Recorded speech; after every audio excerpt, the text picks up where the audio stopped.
This is our Modena Espresso cabinet style. It's a North American framed style cabinet with semi-full overlay doors and drawer fronts. You can see here that the doors cover most of the frame, but not quite all of it. The doors and drawer fronts rails and stiles, that's this section here, are made with 100% solid maple, and the center panel is MDF with a wood veneer.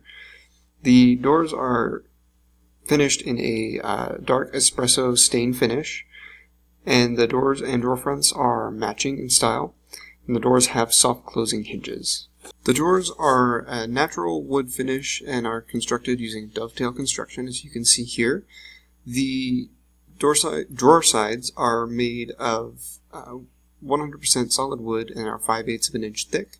The drawer glides are undermount, soft close, full extension, stainless steel drawer glides. The cabinet box is constructed using cam locks and is constructed with 1/2 inch thick plywood and has a natural finish on the interior with full depth adjustable shelves.